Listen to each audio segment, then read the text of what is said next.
અમારો હરિદ્વારમાં પ્રોગ્રામ, ઋષિકેશ, 3 વર્ષ પહેલાની વાત કરું. ઋષિકેશ પ્રોગ્રામ,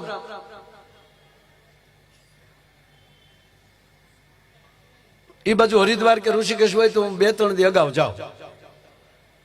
એ બાને આપણે એટલા દિવસ ત્યાં રહેવાય. ટિકિટ તો અમારે લેવાની હોય નહીં. હમણાં ગંગાજીમાં ભાઈ હું ગયો ને, નાયો ને, તો ગંગાજીએ કીધું આ વખતે કોને ટિકિટ લીધી?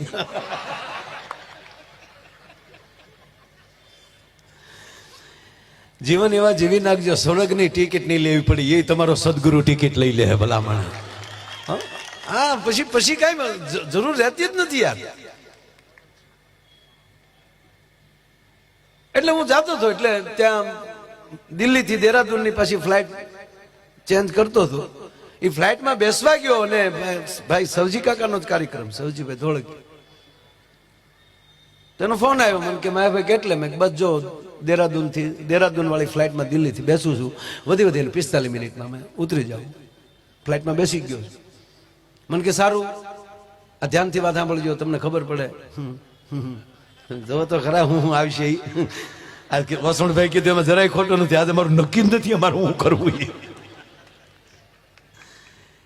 ઈશ્વરનો માણસ છે, મને શબ્દની ખબર પડે.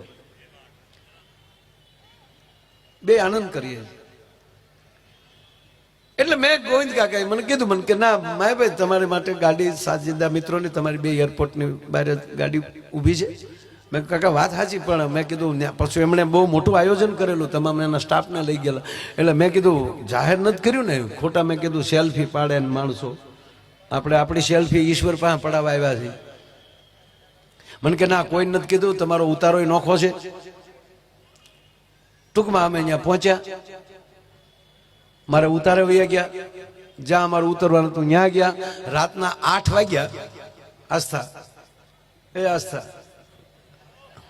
રાતના 8 વાગ્યા ને યોગેશભાઈ, ત્યાં રામદેવ બાબાનો ફોન આવ્યો. મને કે માયાભાઈ ક્યારે આવ્યા?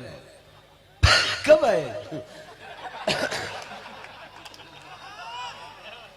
મેં કીધું શામ को 5 बजे आ गया. કે કહેવાય નહીં, ક્યાં ઉતર્યા છો? મેં કીધું આ જગ્યાએ. અરે મને કે ના ઉતરાય, અમે મરી ગયા. એ તો ગાડી લઈને આવ્યા અને મને લઈ ગયા પતંજલિ. રાતે 9:30 આયુર્વેદિક ભોજન કર્યું. 11 વાગ્યા સુધી હકદખની વાતો કરી. 11 વાગ્યા હોઈ ગયા. 5:30 જાગ્યા. 5:30 જાગીને યોગ ચાલુ કર્યા. 1 કલાક સુધી એને જેમ કર્યું એમ મેં કર્યું. 6:30 સ્વિમિંગ કર્યું. 6:30 થી 7 સ્વિમિંગ કર્યું. 7:15 થયા એટલે આયુર્વેદિક નાસ્તો આવ્યો. નાસ્તો કરવા સાહેબ અમે બેઠા, ત્યાં મોદી સાહેબ નો ફોન આવ્યો, રામદેવ બાબા ઉપર, કે બાબા લાઈવ क्यों नहीं हुए?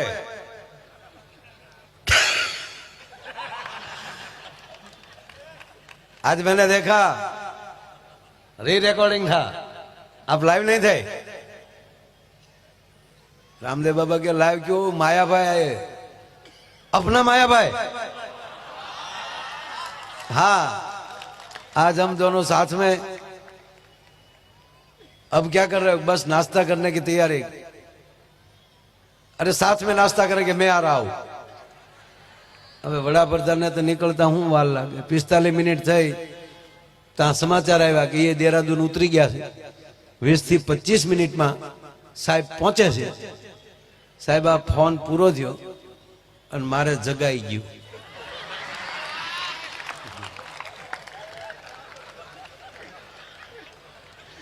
અને હું જાગી ગયો. બોલો. પછી મેં ઓશિકાને ટીકા માર્યા. હું કોઈ 20 મિનિટ હુવા દીધો તો તારા બાપ નાસ્તો તો આરે કરી લે. ઘણી વાર દાખલો આપું છું કે તમે યોગેશભાઈ, આપણે રિવરવલનો કાર્ટિસ બુલેટ, એ કાર્ટિસને તમે હાથમાં લઈને ઘા કરો તો કોઈને બ્લડ પણ ન નીકળે. એ કેવા વેપનમાંથી પાસ થાય છે, કેવી ગનમાંથી પાસ થાય છે. એમ શબ્દ કોના મુખમાંથી, સૂર કોના મુખમાંથી એમ કહેવાય નીકળે છે. એ એની પરિપક્વતાનું પરિણામ છે. આપણે વર્ષોથી કહીએ કે નિશાન ચૂક માપ, નતાક નીચું નિશાન. પણ પછી ઊંચું નિશાને કરી કરીને નીચે નાન્યા નાન્યા પડતું હોય પછી મૂકી દેવું જોઈએ. પણ જ્યાં સફળતા મળે છે, જ્યાં આનંદ આવે છે, અને આજે ખરેખર આમ એવો માહોલ બનાવ્યો ને જયારે એમ લાગ્યું ઘડીક બગડાણા છે. હો સાહેબ, હા દેવભાઈ જરાય ખોટી વાત નથી. કારણ કે એમાં છેલ્લે જે મહાદેવ આવ્યો ત્યારે એમ જ લાગ્યું બગડ કાંઠે ઉભો ઉભો બગડેશ્વર મહાદેવ આમ રમતો હોય એવો જે આનંદ આજે ઓસમાણભાઈએ કરાયો. જો કે રોજ આનંદમાં જ હોય, પણ મેં પહેલા કીધું એમ કે સામે કોણ આવી જાય છે ને એના ઉપર બહુ આધાર છે. બધાની વાડીઓ છે, બધાને ખેતર છે, બધાય બાજરા વાવે, બધાય કપા વાવે, પણ કઈ બધાને હરખ્યા ઝીંડવા ન આવે. અમુક ખેડૂ હોય આળહુના પેટનો તે હમણાં બેઠો ડુંડિયું ઊંઝું થઈ જાય. હા, એમ અમે તમારી વાડીના મોલ છીએ, તમારા વાવેલા મોલ છીએ. એનું તમે કેમ જતન કરો છો? તમે જે હામાં ગાંડા થાવ ને, મેં પેલા કીધું ને કે મેઘરાજા ગરજતો હોય, તમે અમારા મેઘ છો, એટલે મોરલાને તૂટી જવું પડે એમ બોલવું જ પડે, એમાં કઈ આવે જ નહીં. પણ ઓલું વાદળું જ ન હોય તો મોરલો આમાં તડક્યાનો કઈ ન બોલે.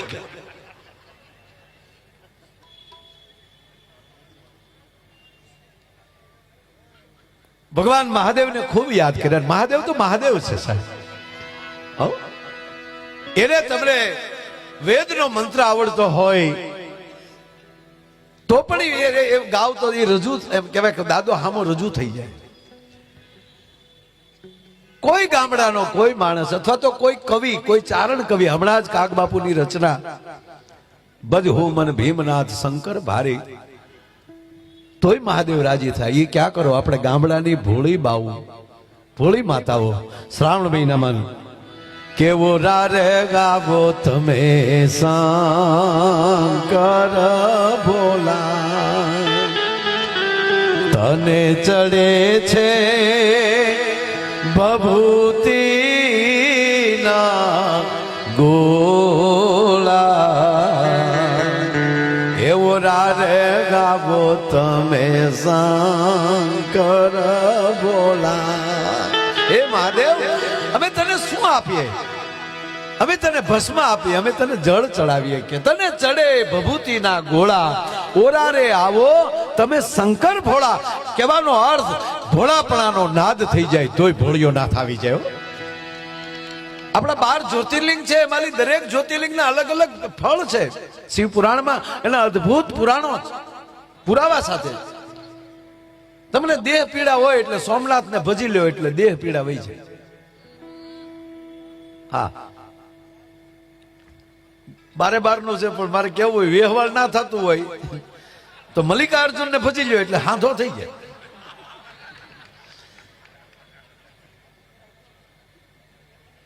કારણ કે ત્યાં હમણાં જે ભાઈ ગાયું ને સિંગી નાદ બજાયો, પ્રથમ મહાદેવે સિંગી નાદ ક્યાં બજાયો? સિંગી નાદ મતલબ સિંગડાનું વાદ્ય, નંદીના સિંગનું વાદ્ય. જ્યારે તમે જેનું ભજન કરો એ તમારું મળે ભજન કરવા, એ તમને મળે યાદ કરવા. કઈ પૂછી પૂછીને પ્રેમ ન થાય.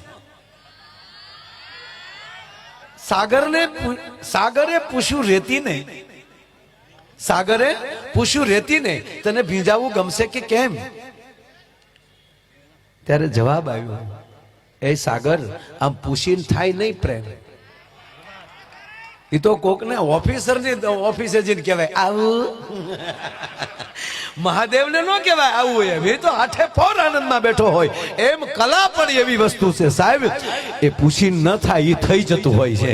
હામાં તાર લાગી જાય, મને લાગી તુમને આ ઈ વાત, મને લાગી તુમને લાગી હું. તમે અહીંયા કલ્પના કરો કે હવે આ ગાય તો સારું, તો ઓટોમેટિક બ્લુટૂથ ચાલુ થઈ જાય, અહીંથી ઈ નીકળવા મળે. ત્યારે માનવાનું કે એક તાર બંધાણો. આજે અંદરનો આનંદ એ તમારી ફરમાઈશ હૃદયમાંથી નીકળે અને અહીંયા હૃદયમાંથી સૂર નીકળે.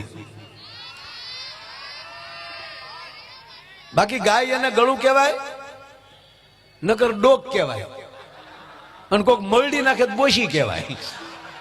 વસ્તુ એની જ છે, તમે ઉપયોગ કરો એના ઉપર આધાર. હમણાં એક છોકરાને અને પપ્પાએ પૂછ્યું, પપ્પાએ કે બેટા, એ પાછો મારી સ્કૂલનો વિદ્યાર્થી હતો, 7મું ભણતો હતો.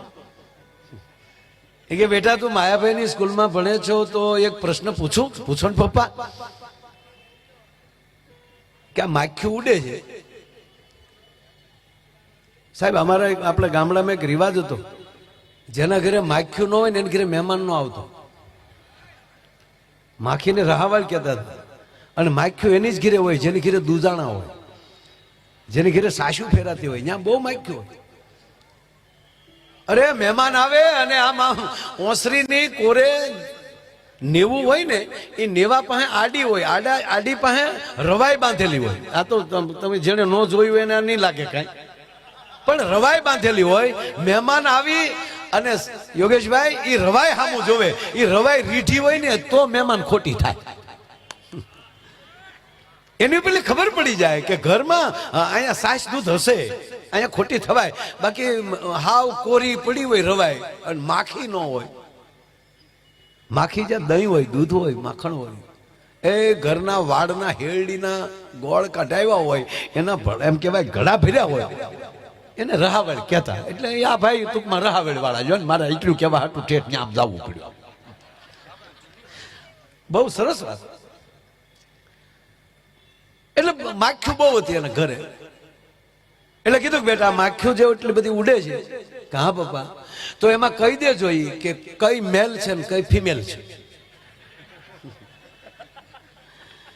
નર કેટલી છે, માદા કેટલી છે, ટૂંકમાં માખી કેટલી છે, માખા કેટલા. હવે માખ્યું ઉડતું હોય એમાં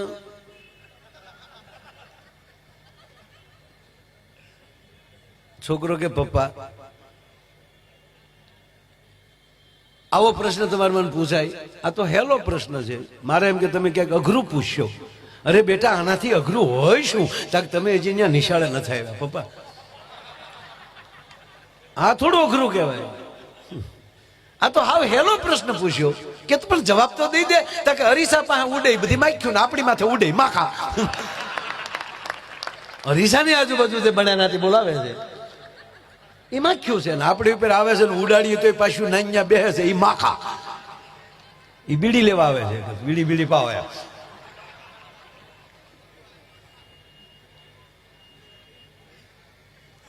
જીવન ઈશ્વરે આપણને મોજ કરવા આવ્યું છે ને. આ તમે સાંભળજો, વર્તમાન પરિસ્થિતિ એવી છે કે 100 વર્ષ કેમ વયા જાય ને ખબર નહીં પડે.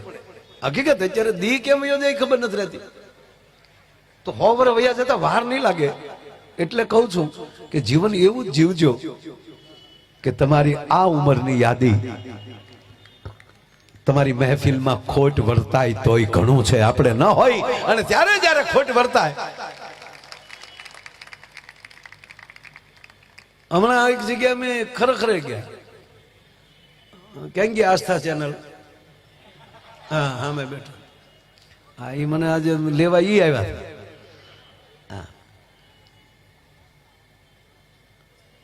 ગોપાલભાઈ કેમ તમે હલતા નહીં ખડી? Thank you. કારણ કે આજે 3-4 જગ્યાએ કાર્યક્રમ એટલે ગોપાલભાઈ બધે જવાનું હોય. પણ આપણે ખરેખર જઈએ ને, આપણને ખબર જ હોય તોય આપણે છોકરાને પૂછીએ કેમ કરતા બાપા ગુજરી ગયા. આપણે ખબર જ હોય ને.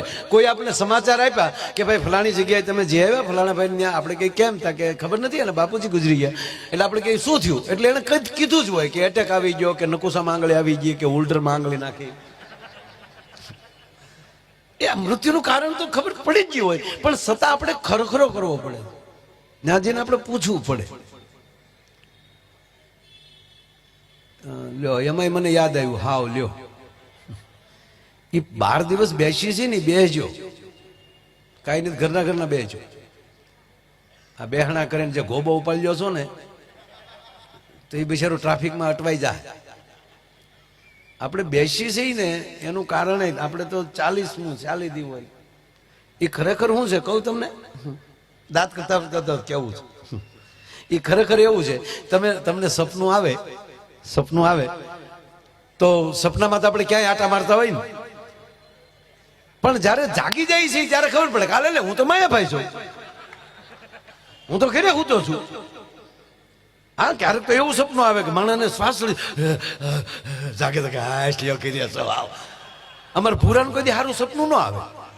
હા, પૂરો સારે જાગે ત્યારે આપતો જ હોય, એમાં જાગે એટલે આપતો આપણે કે કાં પૂરા હું થયું હડકાયું વાહે થયું હડકાયું કાં ખૂટ્યો વાહે છો હોય. હું તો આપને કહું સાહેબ સપના ટેસ્ટથી જોવાના. હા યાર, આ અત્યારે બેઠા એ સપનું છે કે હકીકત છે એ નક્કી ન કહેવાય. આનું નામ સપનું કહેવાય સાહેબ. સપનામાં મોજ હોવી જોવે. મને બહુ ખરેખર મને એવા સપના આવે, હું કોઈને કહું નહીં. સપના મને બહુ મજા આવે. એવી વ્યક્તિને મળી આવું ખબર જ ન રહે. આ સપના હારા જ જોવાના. જીવન એવું રાખજો વાલા કે એમાં કોઈ દી તકલીફ ન પડે. આ સંસાર ખોટો કે સપનું ખોટું, આમાં કઈ હળવું જે નહીં રે.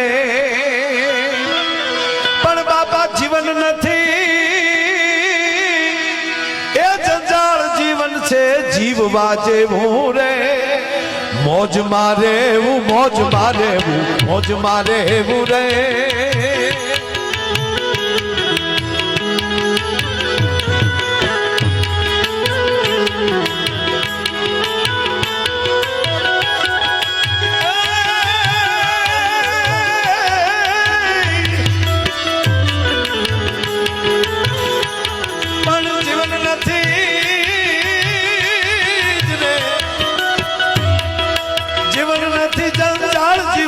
જીવવા જેવું રે વાલીડા મોજ મારે મોજ મારે મોજ મારે એવું રે.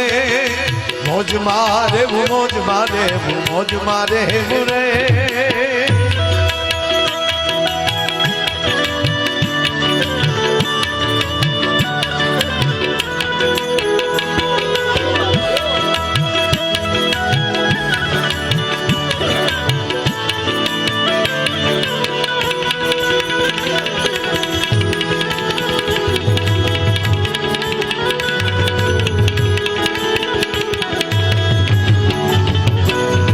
સાહેબ આ શરીર છે ને એ ભગવાન કૃષ્ણની વાહણી જ છે. આપણું શરીર છે ને તમે ક્યાં સૂર્ય વગાડવા માંગો છો, બસ તમે શું કરવા માંગો છો આપણી તૈયારી હોય એવું ઈશ્વર આપે છે. અંદરથી ખાલી થઈ જાઓ બાપ અને જીવનના છિદ્રોને ખુલ્લા મૂકી ગયો પછી કૃષ્ણ એ વાહણી વગાડશે. ખુલ્લા મૂકી દેશો ને તો સાહેબ. એક જગ્યાએ લગ્ન હતા, લગ્નમાં ઢોલ ને શરણાઈ વાગતા હોય ને એટલે શરણાઈ વાગતી હતી અને ઢોલ ધબધબાટી બોલતા હતા. એ ઢોલની ધબધબાટી બોલતી હતી એમાં ઢોલને હરણાઈ વાતો મળ્યા કરવા. ઢોલ શરણાઈને પૂછે છે કે હરણાઈ તે એવા ક્યાં પુણ્ય કર્યા કે માનવીઓ તારા એના હોઠ ઉપર તો તારું વશીકું રાખે અને એના આંગળીના ટેરવાથી ને એમાંય તારા પૂર્વજ વાહળી એ તો ભગવાન કૃષ્ણના હોઠે પોકી ગઈ હતી. તો એવા શું પુણ્ય કર્યા કે આવા તમને લાભ મળે છે અને અમે હું એવા પાપ કર્યા કે ડોકમાં નાખ્યા નથી ધબધબાટી બોલી નથી. ત્યારે વાહળીએ જવાબ આપ્યો અમે અમારા જીવનના છિદ્રો ખુલ્લા મૂકી દીધા છે. જેને જેવી ફૂંક મારવી એવી મારી લે, પણ એ ઢોલ એ તારા જીવનના બે પડ દબીને રાખ્યા છે ને એટલે દુનિયા ખોલવા હાટું કરે છે કે આમાં હું છે આમાં હું છે આમાં હું છે. જેને જીવનના છિદ્રો ખુલ્લા મૂકી દીધા હોય એટલે મને એક ગીત યાદ આવ્યું. એ રંગ મોરલડી વાતમાં વહેતી રહે, એ રસ ખેલાને કાનમાં કહેતી રહે. રંગ મોરલડી વાતમાં વહેતી રહે. એ આજ મેળે મળે પાછા મળશે નહીં. એ વહી જાતા આ વેણ પાછા મળશે નહીં. પૂજ્ય મોરારી બાબુ કહે છે કે એવા વેણ કાઢો કોઈના દિલને ઠેસ વાગે. જોખી જોખી બોલવું. એ વહી જાતા આ વેણ પાછા મળશે નહીં. ઘણા કહે ને કે ભાઈ આ બોલી ગયા છો માફી માંગો. અરે નીકળી ગયું સાહેબ, એ ક્યાંક સત્ય હશે જ.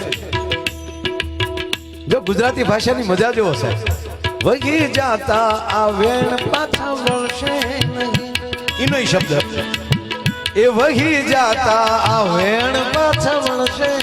નદીને વેણ કહેવામાં આવે, શબ્દને વેણ કહેવામાં આવે. એ નદી પાછી ફરતી નથી એકવાર નીકળી પછી. હે એ નહીં ઘડનારે, હે એ નહીં ઘડનારે, હે એ નહીં ઘડનારે, સુરમાં જ બોલી ગલી મેળે મેળે, હે મેળે મેળે, હા હા મેળે મેળે રલડી હેલે ચડી, એ જી હેલે ચડીને રાગ રેલે ચડી, એવી હેલે ચડીને રાગ રેલે ચડી.